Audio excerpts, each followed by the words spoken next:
Hello, and thank you for joining today's event with Calidi Biotherapeutics, which trades on the New York Stock Exchange American under the ticker CLDI. With us today, we have Eric Poma, Chief Executive Officer of Calidi. We will begin with a brief presentation in a moment, then we will answer your questions. Users may submit a question at any time by using the Q&A tool at the bottom of the Zoom window. Before we begin, please allow me to read the Safe Harbor statement. This call may contain forward-looking statements within the meaning of the Private Securities Litigation Reform Act of 1995. All statements pertaining to future financial and/or operating results, along with other statements about the future expectations, beliefs, goals, plans, or prospects expressed by management, constitute forward-looking statements. Any statements that are not historical fact should also be considered forward-looking statements. Of course, forward-looking statements involve risks and uncertainties. I now turn the webinar over to Eric. Please go ahead. Thank you, and thank you to Redship for this opportunity. I wanted to spend a little bit of time today talking about Calidi and what we're so excited about that's happening at the company. We really do believe we're engineering the future of genetic medicine here.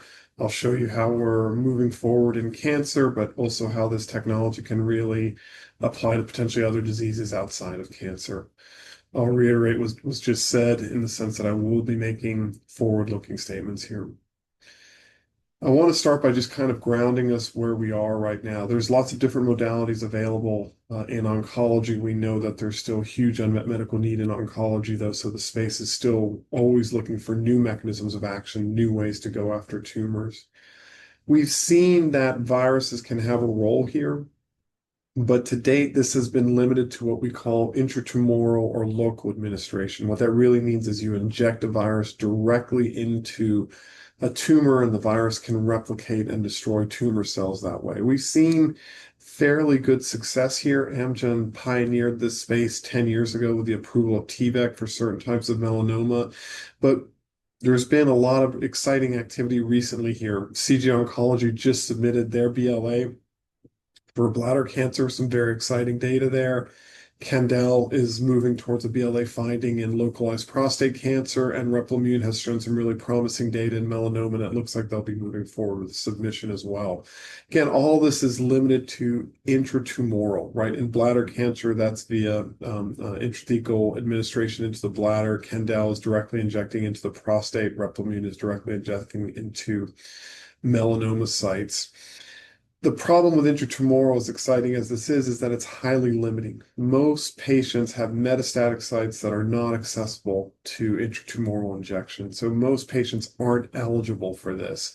But the reason there's so much excitement here is, again, as I said, this represents a new approach to oncology, and it's a new approach along two axes here. One, a very potent and unique way of killing tumor cells. So it works differently than chemotherapy or some of the other targeted therapies that are out there, so the tumor may not be resistant to it. And then two, it's creating a very profound immune signal in the tumor microenvironment that can allow for immune recognition. It's extraordinarily potent. It is transient, though, and I'll touch back on that in a minute. But this is kind of state of the art today, is that we've seen lots of good examples of success with intratumoral or local delivery.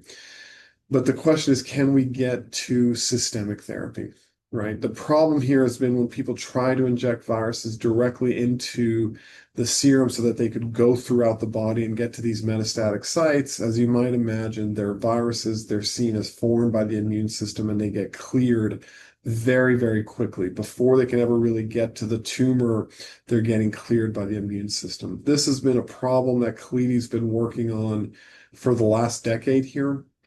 We've been working on a way of creating viruses that would evade the immune system, get to the tumor sites, even these metastatic sites that can be deep in the body, destroying those tumors, and then we've wanted to go one step further and deliver genetic medicine along with that viral replication. This is, again, what Calidi's been working on for the last 10 years, and with the RedTail virus, we think we've really gotten there. So again, we built this, what I call the RedTail scaffold here. We've built this step by step over the last decade. We started with vaccinia virus. There's lots of advantages to vaccinia virus. It has a natural tropism towards tumor cells, so it gravitates towards going to tumor cells. It's very potent and lytic when it's inside tumor cells. and it doesn't integrate into host DNA, so there's no potential for transformation. It also is a really large virus, so you can load it up with genetic payloads, genetic medicine payloads, and we thought that was really important. One of the big insights that Calidi has had here is that vaccinia virus has been studied a long time. It is the smallpox vaccine going back to Jenner. But when it's infecting an individual, 99% of the form of the virus that's created is what we call the intracellular mature virus. Less than 1% is the envelope form, the EEV form. And the reason that's important, the EEV form has this second envelope that it takes from a host cell to kind of ensconce it, to cover it. And that envelope is very good at shielding the virus from immune clearance. In fact, if you have an infection with vaccinia and it goes to other organs or other tissues in the body, that is because the EEV form is able to circulate through the body, avoid immune detection, and start an infection in a distal site. That is what we want, right? In terms of designing an oncolytic virus, something that can avoid immunity, get to distal sites in the body. So for the first time here, we've been using the EEV form. We've got some patents around this. We've been able to select for a strain that really makes EEV form at high levels and manufacture that. That's a really deep insight that's happened with Calidi, is this idea of using the EEV form. We then did a second step where we wanted to ensure that the virus only replicates in tumor cells. This is key from a safety perspective. You don't want the virus replicating in normal tissue. If you have a virus that's going to go everywhere, you don't want it replicating in normal tissue. So we made a series of changes, again, genetic engineering to the virus so that it will only replicate in tumor cells. So this is the EEV form, protected from immune clearance. We've made a series of knockouts here where in the bottom left, you can see that the parent virus here replicates in lots of different tissue types like ovary and lung and brain, as well as tumor. But we've made a series of iterations here, ultimately culminating in the RedTail platform, the RT3KO number 2, where you only see replication in tumor cells. That replication in tumor cells is extraordinarily potent. You can see in the chart in the middle here that just about every solid tumor cell line we've looked at, you get excellent replication and cell kill here. So we've taken that EEV form, we've made it's already specific to getting to tumor cells, but now it can only replicate in tumor cells. This gives us a really nice safety advantage. We wanted to go one step further on this idea about preventing immune clearance. So the EEV form is resistant to clearance, but there's still some level of clearance happening via complement. We know that. We, again, further genetically engineered the virus to express CD55. That is a normal human protein that blocks complement. So there's lots of literature on this. I encourage you to look at it, but it's very well understood that CD55 expression blocks complement. Normally, vaccinia virus does not express CD55, does not express CD55 in its envelope form, but we've now created this envelope form with CD55 expression, kind of belt and suspenders in terms of avoiding immune clearance. And you can see this kind of visualized in the cartoons here, that the normal form is the IMV form that's not protected against clearance.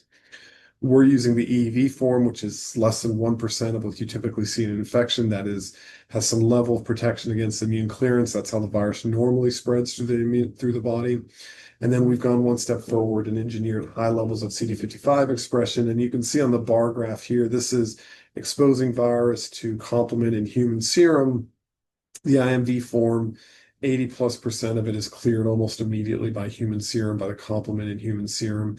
The EEV form, depending on which cell type you use, and again, we've kind of optimized which cell type you use, you can present about 50% of that clearance. But then when you add CD55 expression, that is really inert against clearance. Like you're preserving the majority of the virus here from immune clearance. So this is what we're really excited about. This we think is the first to have an EEV CD55 expressing form that's engineered for systemic delivery. The last piece we wanted to do here, we really like vaccinia virus's potential to have genes inserted into it that can be expressed in the tumor microenvironment, that can be expressed in tumors.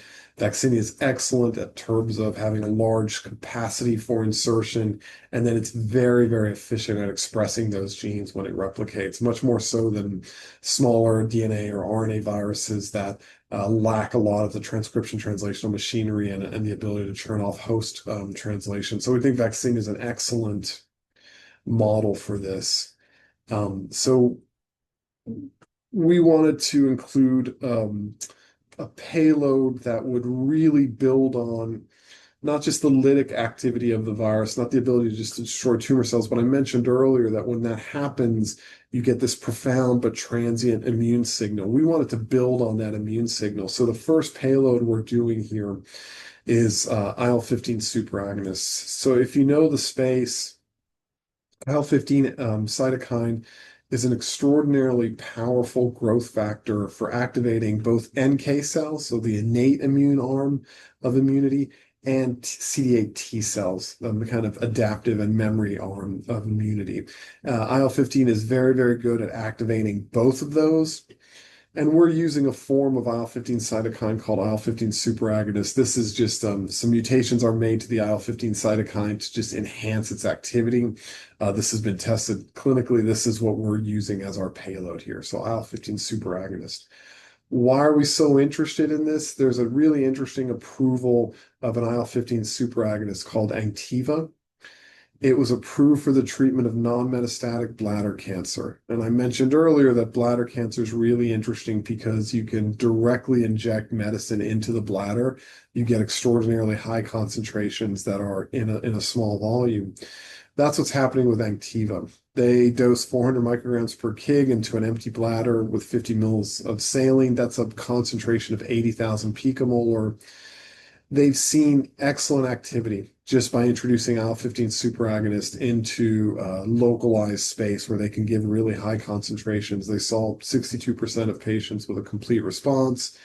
The majority of those patients were disease-free for over a year.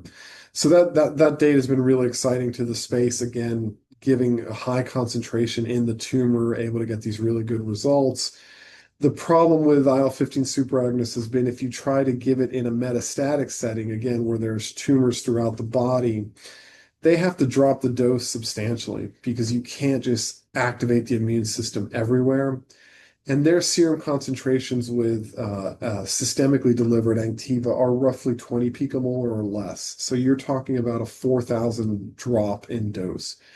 And to date, Anktiva in non-small cell lung cancer and some of the other solid tumor types that are metastatic that they've looked at has shown less activity. So we think this is a great opportunity for us. We think we can express huge levels of IL-15 just at the tumor site. So you have the potential to deliver very high concentrations, just like you see in bladder cancer, but now you can do that at metastatic sites. And the reason I say we think we can do that as part of 401, I'll show you the data in a minute, but the idea here is with 401, you give it systemically, the virus migrates towards metastatic tumor sites. Because it's the envelope form, because there's CD55 expression, it's not getting cleared. It gets to those tumor sites, it replicates, destroys them by replicating, but it also primes the immune system to come in and start clearing remaining tumor cells. In addition, it's expressing IL-15 superagonist now, so it's building on that immune priming mechanism to really turbocharge the immune system to recognize, both from an innate and an adaptive standpoint, to recognize tumor. So this we think is wholly unique. Why are we so excited about this? This is an example of one of our early animal models here. We're using a syngeneic murine model here where, and I'll show you more of the data, but this is first just looking at what happens when you inject directly into a tail vein here so that the virus is systemically delivered. What you see is that you get extraordinarily high levels of IL-15 superagonist. If you look at day 6 in the tumor, IL-15 superagonist is at 62,000 picomolar, so very similar to the 80,000 picomolars I talked about in breast cancer, in the bladder cancer with Anktiva. But you're seeing essentially no IL-15 superagonist in the liver, in ovary tissue, and lung, and plasmas. It's 3 orders of magnitude lower than what you see in the tumor. And you may be looking at this and saying, well, that's at day 6, you have these really high volumes. but those seem to disappear by day 17 and day 21. I'll show you in a second. That's because the tumors disappeared as well. So you're getting very, very high levels of local concentration of IL-15 superagonist. It's not really anywhere else. If you give this to an animal that doesn't have tumor, again, virus only replicates in tumor, you have very negligible levels of IL-15 superagonist. So we're really excited about this ability to just drive IL-15 superagonist expression in metastatic sites, but not anywhere else. And here's an example of what that means. In this model, if you don't treat the mice, they die within the first couple of weeks from this aggressive cancer. If you give them the RedTail virus that doesn't express IL-15 superagonist, you can slow that progression. You can cure one of the 10 animals, but fundamentally, the disease takes over. But when you give these animals CLD401, which is the RedTail virus that expresses really high levels of IL-15 superagonist at the tumor, we cure 80% of the animals. Right. Again, this is that kind of 1-2 punch where you have the lytic effect of the virus directly destroying tumor cells, but whatever escapes that is now subject to this immune prime and IL-15 superagonist prime of the immune system, so the immune system can come in and clear out the remaining tumor cells. So this is what we're really excited about. Again, we're on track here. We plan on filing the IND to go into patients by the end of next year, quickly starting a phase 1 study in a basket of solid tumors. So this would be in patients who have progressed on all available therapies and have a limited life expectancy, but we're looking at non-small cell lung, which is the largest tumor type out there, triple negative breast cancer, melanoma, some other tumor types. And again, what's interesting here is a lot of times you have to wait many years in development to understand if your compound is more active than what's out there. Here, there's nothing like us out there. We'd be in patients who have no other available therapies.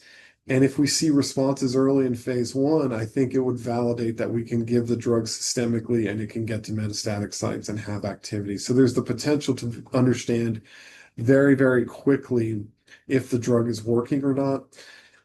It's not an approval, but it's validating the bulk of the platform we built here. We think that can happen very quickly and that we can very quickly demonstrate a first-in-class, best-in-class modality in oncology. I'll show you in a little bit how we're thinking of going outside of oncology. But again, I think that's a unique opportunity where you can very early and quickly, very early in clinical development, validate a brand new platform. If you're familiar with the company, a lot of what I'm talking about may be new to you. The company has undergone a pretty important strategic shift here. Just in terms of history, the company went public via de-SPAC in the third quarter of 2023. It was left with a poor balance sheet and a lack of institutional investor base. The board brought in a new management team. I joined 6 months ago. Our CMO joined around the same time. We also appointed a new chairman of the board here. The whole focus now is on the RedTail platform. We're in the midst of updating the website. We're not doing the focus now is on RedTail, not the stem cell based work we were doing before, but really focused on RedTail. We did a lot of work to get debt off the balance sheet. We've reduced operating costs going forward. We're looking at spending 70% of every dollar on R&D costs, and that's going to go towards advancing 401 as rapidly as possible. The data I'm showing you has come out within the last few weeks here, presented at SITC mainly. So this is a new story. We're pivoting to this story. We're out there. We're proselytizing it to investors, to analysts, to banks, and to pharma. So this is a big kind of pivot and turnaround story here. There's more beyond this. We think that the RedTail platform can evolve. Again, we're really excited about 401, the tumor tropism, the fact that it only replicates in tumor cells, the fact that it can be given systemically because of the envelope and the CD55 expression on the envelope, and then the fact that it's carrying this really exciting payload of IL-15 and able to create really high concentrations of IL-15 at the tumor site. We think it's hugely exciting. We're also looking at what else can we do. We are getting better at understanding how to program the membranes so that you can go after specific targets on a cell. We're seeing that there's the potential to have activity in some highly proliferating cells, i.e. activated immune cells, and we're making some engineering changes to kind of facilitate that. That would open up the space of autoimmune, where you could have a new way of destroying autoimmune cells, but also delivering a payload that is immunosuppressive in that environment of active disease. And then we're looking at additional payloads here to impart. We're looking at a host of other things that we can do here. So we think the technology itself is extraordinarily robust, and we're really excited about what we're seeing here. Again, we think there's going to be lots of data coming out from now until end of next year when we open the IND and start clinical studies, and we're kind of spreading the message around this kind of new approach for the company. So with that, I'll stop the presentation, and I'm happy to go to questions here. So let me look at these questions. Can you elaborate on how the RedTail platform differentiates itself from other systemic viral therapy approaches in oncology? There has been some other work, mainly at academic sites, showing that systemic viral therapy can get some good results early results in cancer. But the big difference here is those approaches have been based on just dosing so high that you try to swamp the immune system and get some of the virus through.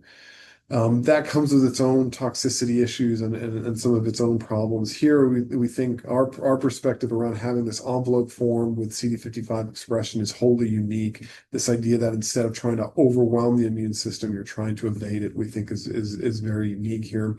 We also think the IL-15 payload is an extraordinarily interesting payload. And in fact, one of the questions here is, how does the IL-15 superagonist payload enhance the immune system compared to other cytokine-based therapies? I think what I tried to allude to earlier, I think the real excitement around IL-15 superagonist is that you're activating both T cell and NK cell. The patients we treat, most of them will have gone through immunotherapy, which is T cell based. One of the major mechanisms, if not the major mechanism of immunity to or resistance to T cell based therapies like Keytruda or Nivo, is that the tumor cells shed HLA, or they mutate beta-2 microglobulin, so they can no longer present antigen and be responsive to T cells. Interestingly, those cells are extremely susceptible to NK cell mediated kill. NK cells are constantly on the lookout for cells that have lost HLA expression. So activating both arms, including the NK arm, we think is really, really exciting here. Another question, what are the key milestones investors should watch for leading up to your IND filing in 2026? Again, as I said, we'll be putting out more and more data on both CLD 401 at major meetings like AACR, ASCO, SITC, and we'll also be putting out additional data on what else the platform can do. Interesting payloads like BiTEs, interesting opportunities outside of oncology like autoimmune. Could you share any insight from your recent preclinical data presented at SITC and how it informs your clinical strategy? Again, we've been really excited at how high the level of IL-15 superagonists we're driving in the tumor microenvironment is. It speaks to a really profound NK cell engagement. That has not been something that you've seen in oncology yet. There's lots of examples of engaged T cell activity, but really engaging and activating NK cells has been harder to come by. The concentrations we're seeing are akin to what you see with the only good example of this, which is Anktiva in bladder cancer. And I think this speaks to taking, a real excitement around the idea that you could have activity in a patient who didn't respond to T cell activating therapy like Keytruda, or became refractory to a T cell activating therapy like Keytruda. So we think that this concentration and mechanism is really unique and exciting in those kinds of patients. Are there any strategic partnerships or collaboration in the pipeline to accelerate development and commercialization? All I'll say here is that we do believe we have something extraordinarily unique with incredible potential here, and that always garners interest from pharma. So I would just say stay tuned, and we'll continue to update here. What is your long-term vision for RedTail? Do you see applications beyond oncology, such as autoimmune or infectious diseases? As I said, we're starting to see that we can better target the virus to non-oncology cell types and starting to see ways that we can get additional replication outside of oncology in something like an activated B or T cell. We think there's huge potential there. Will CLDI be launching any new advertising campaigns in Q4 to raise awareness and investment? We're taking a pretty robust approach here. We're working with RedChip to reach out to investors. We're going where investors are. We're going to be present at as many meetings and conferences as we can. So this is a huge push for the company to make sure people understand what we're working on and what we're doing. Last question here. Can you talk about specifics of metastatic non-small cell lung cancer? Which metastatic tumor CLD401 can target? Is CLD401 patient population the same or different from Activa population in non-small cell lung trial? This is a really good question. Again, we're getting very intrigued by this notion that a metastatic non-small cell lung cancer patient who's progressed on other therapies will have progressed on T cell therapy like Keytruda or Nivo. Again, as I said, we think a major mechanism of resistance to that is that they will have shed HLA or had mutations in B2M to prevent antigen being presented. So here we think that looking at those kinds of patients, we expect to see a potential for response there that's really different than what you've seen with other IO approaches because of this NK arm. So that's a subset of patients that we find really interesting. And again, it's a quite a large subset of non-small cell lung cancer patients. Somewhere around 40 to 50% of them will have HLA loss or beta-2 microglobulin mutation. But again, for us, that's a really, really interesting subtype here. So I think that's the extent of the questions I have. That's the presentation. So I'll happily turn it back to Craig here. Thank you very much, Eric. We'll wrap up here, but before we go, here's how you can get more information about Calidi Biotherapeutics. You can call us at 1-800-REDCHIP. You can also email us at cldi@redchip.com. Please visit RedChip's investor information page for Calidi Biotherapeutics. It's cldiinfo.com. There you can view and download the investor presentation and fact sheet and sign up for news alerts on Calidi. Thanks again to our many participants, and thank you, Eric. Thanks, Craig. Thanks, RedChip.